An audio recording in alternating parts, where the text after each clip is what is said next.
नमस्कार, मैं हूं आपके साथ विभा उपाध्याय और सुबह के 10 बजने वाले हैं और ये वक्त है अपना बिहार का। बुलेटिन में बिहार की हर बड़ी खबर से आपको कराएंगे रूबरू, लेकिन सबसे पहले एक ऐसी खबर जो आपको झकझोर कर रख देगी, क्योंकि मुजफ्फरपुर में प्यार के नाम खूनी खेल खेला गया।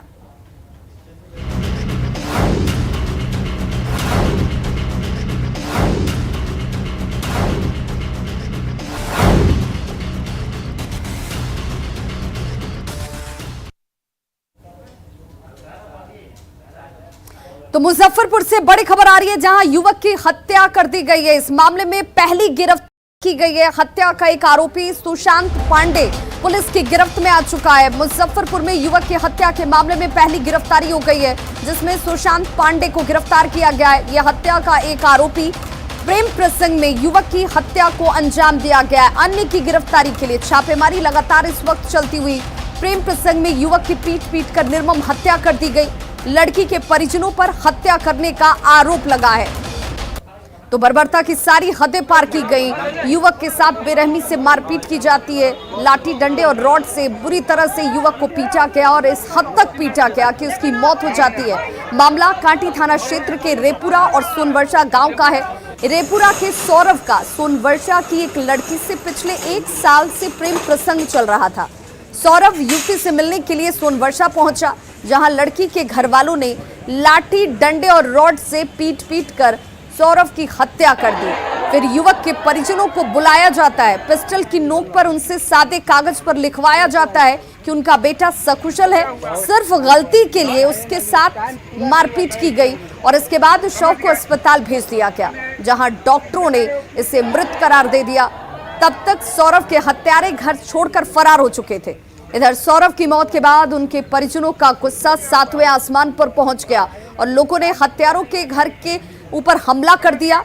लेकिन तब तक वहां पर पुलिस टीम पहुंच चुकी थी, जिन्हें लोगों को शांत कराना पड़ा, लोगों को उन्हें हमला करने से रोकना पड़ा।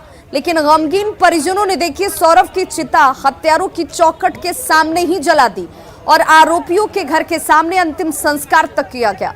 कुछ महीने पहले आपको बताते चले, सौरभ के साथ मारपीट की गई थी और पंचायत भी बुलाई गई, जिसके बाद सौरभ के परिजनों ने उसे बाहर भेज दिया था। लेकिन बहन की शादी के मद्देनजर जब वो घर वापस लौटता है, एक बार फिर से वो लड़की से मिलने उसके घर सोनवर्षा पहुंच गया, जहां बेरहमी से सौरभ की हत्या कर दी गई है। फिलहाल इलाके में इस घटना के बाद से सन्नाटा पसरा हुआ है। बड़ी संख्या में पुलिस के जवान आरोपी के घर के बाहर पहरा देते नजर आ रहे हैं। कांटी समेत आसपास के करजा, पानापुर ओपी और ब्रह्मपुरा के साथ सदर थाने की पुलिस जो है वो अलर्ट मोड पर है।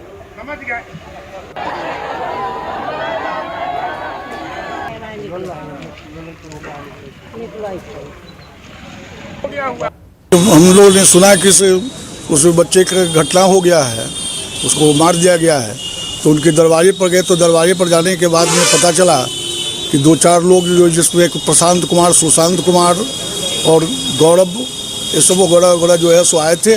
और आने के बाद उस लड़के को बुला के, कुछ लड़के से काम है ले के साथ चले गए। बाद में जो है इनके पिता जो है सो रुपौली चौक पर थे, वहाँ पर जो है सो लोग आया करीब 7:30 बजे। और आने के बाद में कहा कि चलिए सो आपसे कुछ बात करनी है। जब वहाँ पर गए तो उनके बच्चे को जो है सो चौकी पर चादर उड़ाकर लिटाया हुआ था और वह देखने से मृत जैसा लग रहा था। तो वो जो है सो उसके बाद बोले कि उसकी कनपट्टी पर पिस्टल, मनीष कुमार के कनपट्टी पर पिस्टल गिरा दिया और कहा कि जैसे जैसे हम बोलते वैसे वैसे बोलो। बोला कि हम तुम्हारे लड़के को जीवित सुपुर्द तुमको कर रहे हैं और तुम्हारा लड़का बदमाशी किया, इसलिए कुछ जो है सो मारे हैं। क्या था उससे दिक्कत, क्या था लव अफेयर्स का मामला था। भिरा के कान में लिखवाए कि मतलब आपके बच्चे को हम सही सलामत सुपुर्द कर दिया, लिखवाए। और मोटरसाइकिल पर हम अपने बच्चे को हम कहे कि हम जाके इलाज उलाज करा लेते हैं, दिखा लेते हैं। तो बोले कि ना, हम अपने आप पीछे से आइए और हम जल्दी में लेके चलते हैं और दिखवा देते हैं। और यहाँ हॉस्पिटल में आए तो मरा हुआ पड़ा हुआ। कौन लोग मारा? वही प्रशांत ही लोग मारे। और ऐसे में इस बर्बर हत्या के बाद न्यूज 18 ये सवाल उठाता है कि क्या दबंग है तो प्यार करने पर किसी की जान ले ली जाएगी, क्योंकि बर्बर तरीके से इस युवक की हत्या को अंजाम दिया गया। और इसीलिए सवाल इस वक्त कि क्या प्यार करने पर किसी की जान ले ली जाएगी। अगर गलती की तो पुलिस के पास क्यों नहीं गए परिजन? क्या खुद को कानून से बड़ा समझते हैं लोग?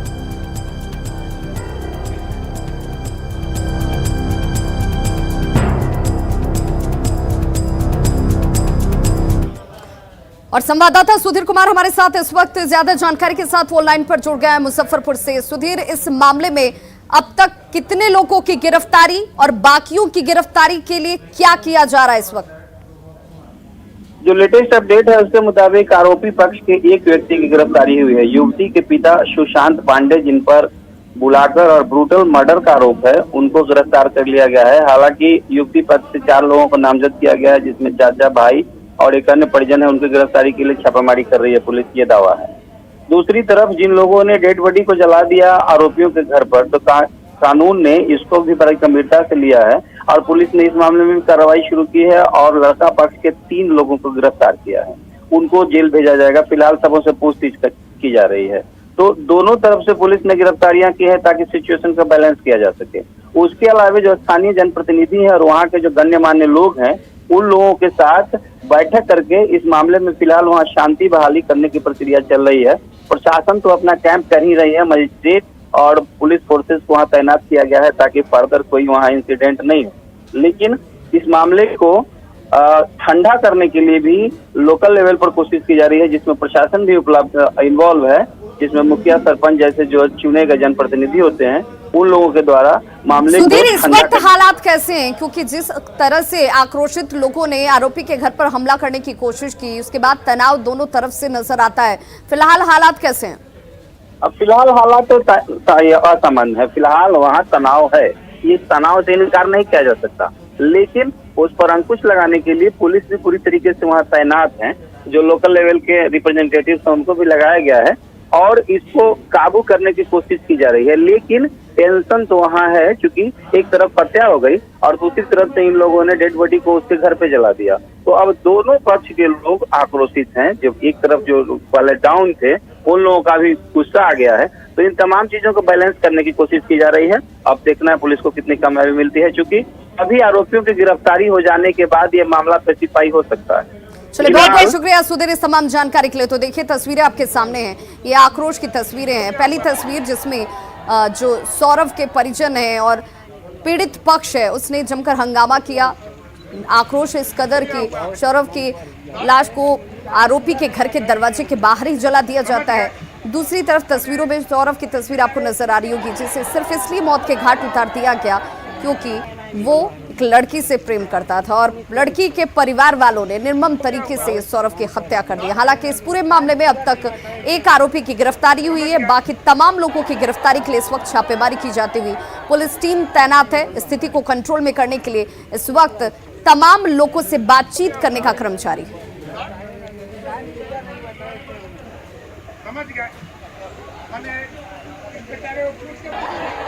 और एसएसपी जयंतकांत हमारे साथ इस वक्त फोन लाइन पर जुड़ चुके हैं मुजफ्फरपुर से।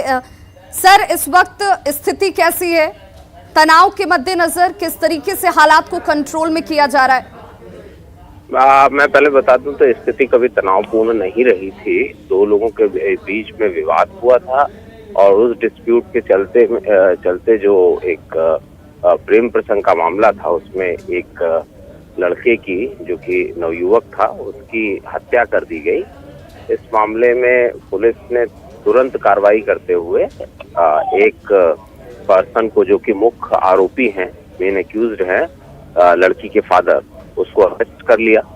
और इसके बाद में जो वहां पर जो लड़के के फैमिली पर्सन और बाकी लोगों ने जो लॉ एंड ऑर्डर क्रिएट किया था, उसमें भी अरेस्टिंग कर ली गई है। सर, कितने लोगों पर एफआईआर दर्ज की गई है? क्योंकि एक शख्स जिसकी गिरफ्तारी की बात आप भी कह रहे हैं कि जो पिता हैं लड़की के, उनकी गिरफ्तारी हुई है। कितने लोग और भी इसमें जिनके लेकर छापेमारी की जा रही है? इसमें जो है टोटल जो लोग हैं 4 पर्सन हैं जो एक्यूज्ड हैं, और इसके अलावा जो बाकी अन्य लोग हैं जो कि पार्ट ऑफ इन्वेस्टिगेशन है, वो लोग जो है इन्वॉल्व हैं और उन लोगों का ऊपर हम लोग रेड कर रहे हैं। इसके अलावा जो दूसरी साइड से जो पुलिस साइड से FIR हुई है, जो लोगों ने लॉ एंड ऑर्डर क्रिएट किया, उसके लिए जो है जो FIR हुई है उन लोगों पे भी कार्रवाई हुई है। उसमें 3 लोगों को अरेस्ट किया गया है। और सर, ये क्या कंप्लीटली प्रेम प्रसंग से जुड़ा हुआ ही मामला है? अभी तक ये पार्ट ऑफ इन्वेस्टिगेशन है, जो कि इनिशियल हम लोग को फैक्ट। सर, अब तक आवाज पहुंच पा रही है? एकदम पूरी तौर पर मेरा ये कहना है कि जो ये पार्ट ऑफ इन्वेस्टिगेशन है और जो इनिशियल फैक्ट हम लोगों को मिले हैं और जिसके ऊपर हमने अपना इन्वेस्टिगेशन स्टार्ट किया था, वो जो है पार्ट ये प्रेम प्रसंग का मामला है। जो लोगों के स्टेटमेंट जो लिए गए हैं वो भी जो है अभी तक के इसी मामले में आ रहे हैं कि उन लोगों की आपस में पहले से जान पहचान थी और जिसके बाद में ये इंसिडेंट हुआ है। बहुत बहुत शुक्रिया सर हमारे साथ जुड़ने के लिए और इस जानकारी के लिए। SSP मुजफ्फरपुर जयंतकांत हमारे साथ ऑनलाइन पर जुड़े हुए थे, जिन्होंने कहा कि इस वक्त स्थिति सामान्य करने की कोशिश की जा रही है, लोगों से बातचीत भी की जा रही है। एक आरोपी जो मुख्य अक्यूज्ड माना जा रहा है उसकी गिरफ्तारी हो गई है। बाकी तमाम जिन लोगों के ऊपर मामले दर्ज किए गए हैं उनको लेकर के भी छापेमारी की जा रही है। बेगूसराय में एक दबंग का वीडियो तेजी से वायरल हो रहा है, जिसमें ट्रैक्टर सवार एक युवक सड़क के किनारे लगे ठेले को बार बार टक्कर मारता नजर आता है। तस्वीरें देखिए आपके सामने, ये वीडियो इस वक्त वायरल हो रहा है। वायरल वीडियो बलिया थाना क्षेत्र के पोखरिया का बताया जा रहा है और जानकारी के मुताबिक युवक अपने ट्रैक्टर से बाजार जा रहा था और तभी उसने सड़क के किनारे एक ठेले को देखा। ठेले पर सब्जी बेची जा रही थी और इसे देखते ही युवक पर सनक सवार हो जाता है। युवक आग बबूला उठा और ट्रैक्टर से बार बार देखिए ठेले पर कैसे टक्कर मारी जा रही है। इतना ही नहीं, ट्रैक्टर सवार युवक ने लोगों को कुचलने का भी प्रयास किया है। लोगों को गालियां दी गई और बाद में लोगों के जमा होने के बाद युवक ट्रैक्टर के साथ मौके से फरार हो जाता है।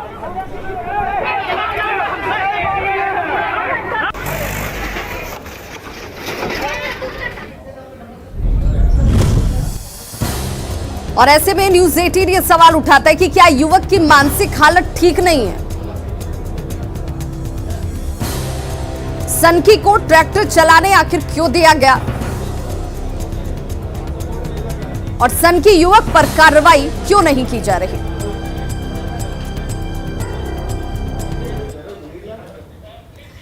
बिहार में पुलिस आधुनिकीकरण पर नई बहस छिड़ गई है। आरोप लग रहे हैं कि केंद्र से मिल रहे फंड का पूरा इस्तेमाल नहीं हो पा रहा, जिस पर राजनीति भी शुरू हो गई है। देखिए हमारी ये रिपोर्ट।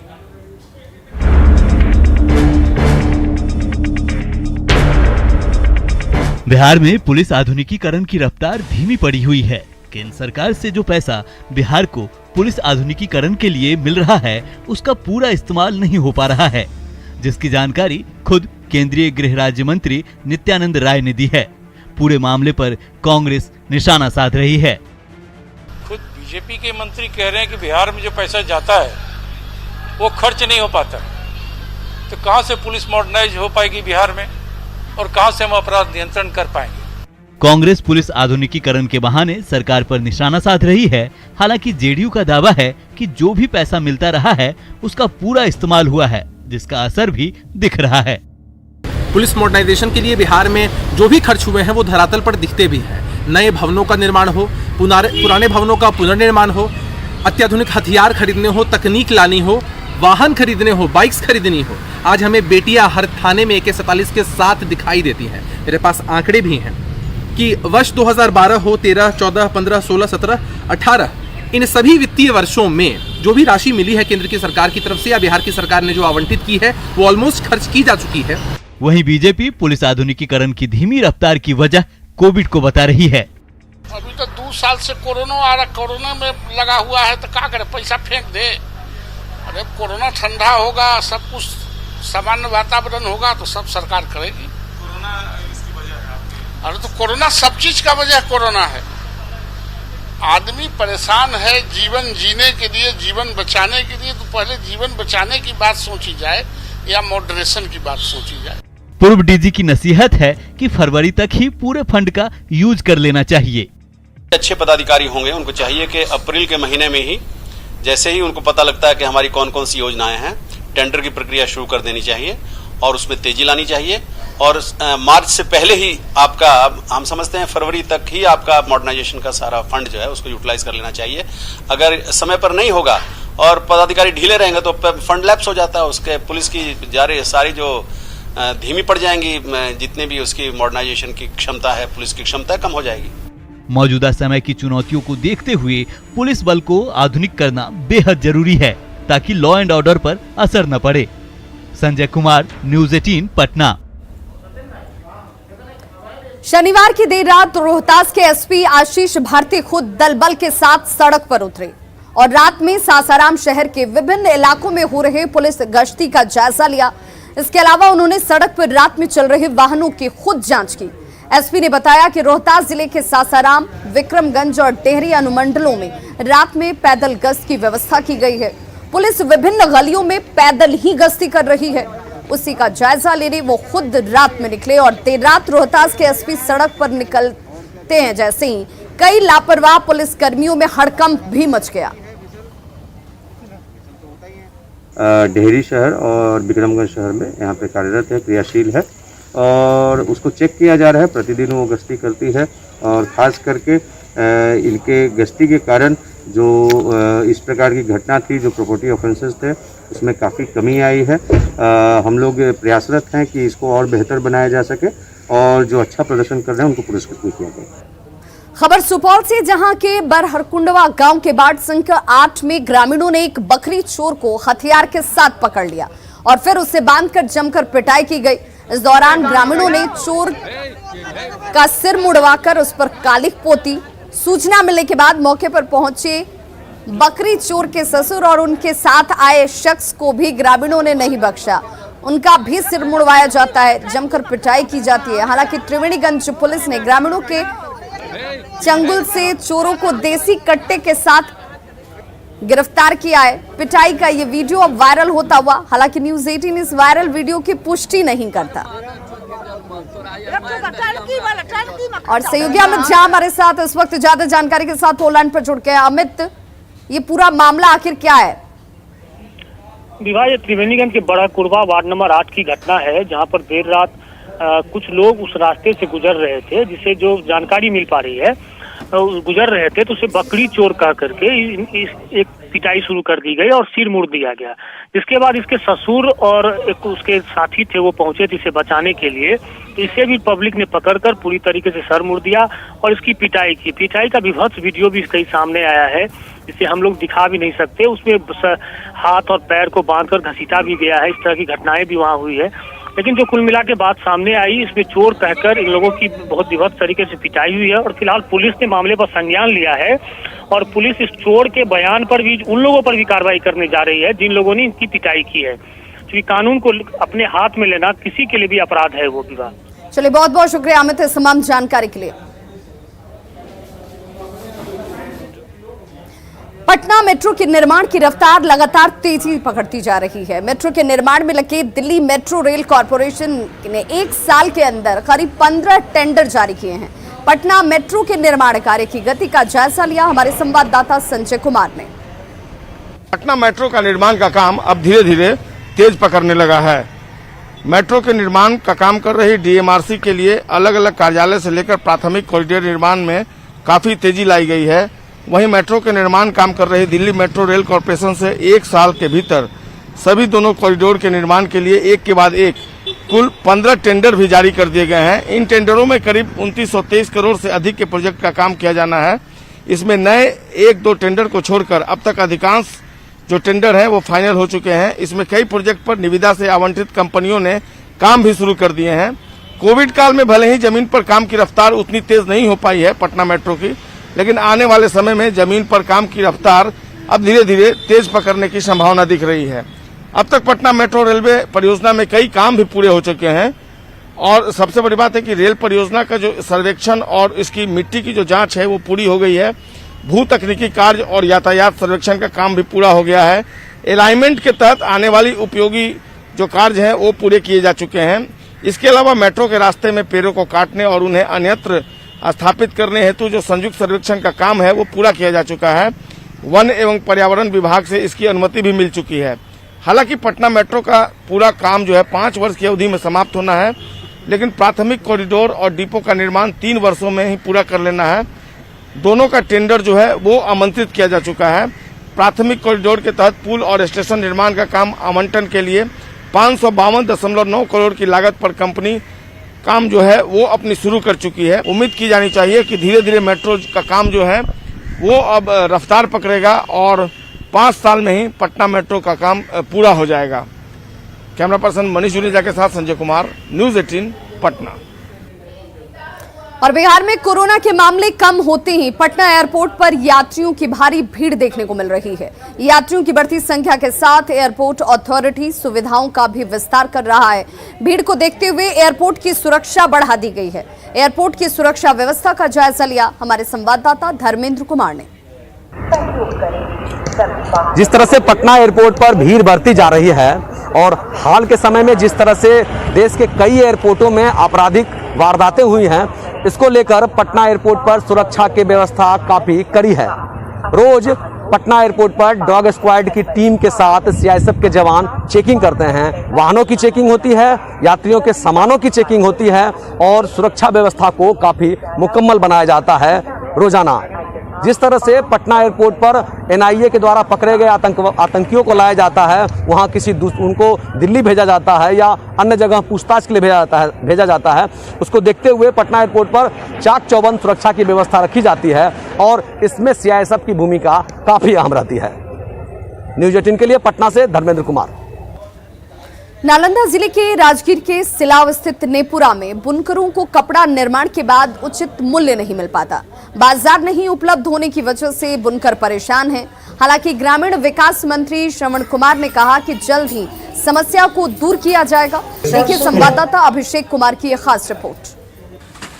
अभी हम मौजूद हैं नालंदा जिले के सिलाव के नेपुरा में, जहां आप देख सकते हैं कि यहाँ सिल्क और बामन बुट्टी की कपड़े का निर्माण कराया जाता है। और यहाँ पर देख सकते हैं किस तरह से जो खटखट की जो आवाज़ आती है, चटकल की आवाज़ आती है, इसी से यहाँ कपड़ा बनाया जा रहा है। और ये यहाँ पर है जो कोकून है, ये कोकून इसी कोकून से जो झारखंड और छत्तीसगढ़ से खरीद कर लाई जाती है, इसी से रेशा निकाल कर कपड़ा जो धागा बनाया जाता है और धागा से यहाँ पर जो है कपड़ा का निर्माण किया जाता है। लेकिन यहाँ पर जो कपड़ा निर्माण होती है उसकी उचित मूल्य नहीं मिल पा रही है। पूर्व में यह अंतर्राष्ट्रीय पटल पर लाने की सरकार ने जो घोषणा की थी, लेकिन आज ये घोषणा बेकार साबित हो रही है। यहाँ पर जानते हैं कुछ जो यहाँ पर बुनकर है उनसे क्या परेशानी होती है और क्या दिक्कत हो रहा है। ये बताइए, क्या मार्केट में मिल पाती है इसका मूल्य? नहीं सर, औना पौना जाके अपना प्राइवेट दुकान में बेच के आना पड़ रहा है। और सरकार का जो योजना का कपड़ा बनता है वो भी यहाँ हैंडलूम रहते हुए में भी उसको काम नहीं मिला है। जैसे सतरंगी चादर उनका चल रहा है योजना, वो भी यहाँ नहीं बन रहा है। अभी नया पोशाक योजना आ रहा है, पता नहीं वो मिलेगा कि नहीं मिलेगा। वो भी काम मिल जाए तो इन लोग को अपना अच्छा मजदूरी उससे मिल सके, अपना सिल्क ना बना के उनका काम करके उनका भरण पोषण अच्छा से कर सकेंगे। यहाँ हम लोग सिल्क कपड़ा का निर्माण कर रहे हैं और वही सिल्क कपड़ा बनाते हैं। और कैसे बनाते हैं? धागा कहाँ से? यहाँ धागा हम लोग बाहर से लाते हैं। यहाँ हम लोग कोकून छत्तीसगढ़ और झारखंड के से लाते हैं और यहाँ पे महिलाओं। क्या सैनिटाइजर हानिकारक है? क्या टीके आपके डीएनए को संशोधित करते हैं? क्या टीकाकरण आपको कोविड-19 से संक्रमित कर सकता है? क्या ये कुछ सवाल आपके भी मन में हैं? खैर, अब एक जगह है जहां आपके सभी प्रश्नों के उत्तर दिए जा सकते हैं और ये सब आपके फोन पर। नेटवर्क 18 और फिर